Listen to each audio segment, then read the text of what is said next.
ఎందుకంటే రేపు పొద్దున మన ప్రభుత్వం వచ్చినప్పుడు అందరికీ మన కష్టాల్లో కూడా చాలామంది కార్యకర్తల గురించి, తెలుగుదేశం కార్యకర్తల గురించి నేను ఎంతో దారిలో పొడుగుతా చంద్రబాబు గారికి ఆ రోజు జైలు నుంచి బయటకు వచ్చి ఒకటే చెప్పా, ఆలోచిస్తూ ఉన్నాను.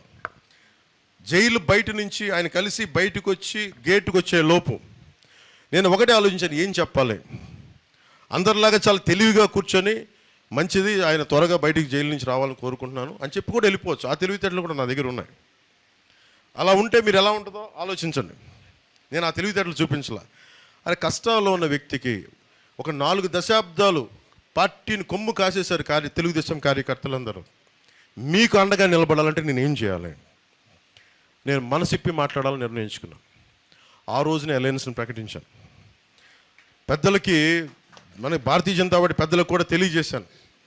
అదేదో నిజంగా మనకు ఆంధ్రప్రదేశ్ ఇబ్బందులు చూసి నేను చేయాల్సి వచ్చింది, పెద్ద మనసుతోటి సహకరించండి అని చెప్పాను. పాపం వాళ్ళు సమయం తీసుకున్నారు. పెద్ద మనసుతోటి అమిత్ షా గారు ముందుకు వచ్చి, జేపీ నడ్డా గారు ముందుకు వచ్చి మనస్ఫూర్తిగా మీరు గెలవాలి అని చెప్పి వాళ్ళు కూడా భాగస్వామ్యం తీసుకున్నారు ఈరోజు. సో నేను కోరుకుంటుంది, మన ప్రభుత్వాన్ని స్థాపిస్తున్నాం. టీ టైం ఉదయ్ శ్రీనివాస్ గారిని గెలిపించవలసిందిగా మనస్ఫూర్తిగా కోరుకుంటున్నాను. అలాగే వర్మ గారు కొంచెం మీరు ముందుకు రావాలి. ఈయన ఒక మాస్ లీడర్. నాకు ఈయనతోటి నాకు బాబు నువ్వు కూర్చో, నాకు కనిపించలేదు. నాకు ఈయనతోటి నచ్చుద్ది. ఈయన ముఖస్థితి లేకుండా మాట్లాడతారు. ఈయన నిలబడి, అలాంటి వాడు నిలబడితే ఎంత గట్టిగా నిలబడతాడో నాకు తెలుసు. వారి అబ్బాయికి కూడా మనస్ఫూర్తిగా ప్రత్యేకమైన కృతజ్ఞతలు. జూనియర్ వర్మ గారికి. కృష్ణరాజు గారు మీరు రండి.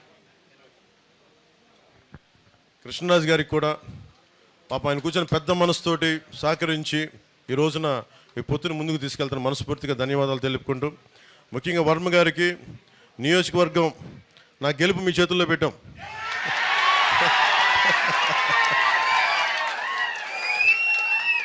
సో మనస్ఫూర్తిగా నాయకులు, తెలుగుదేశం నాయకులందరూ నేను ఒకటి చెప్తున్నా, గెలవాలంటే గెలవచ్చు, అలా కాదు కదా.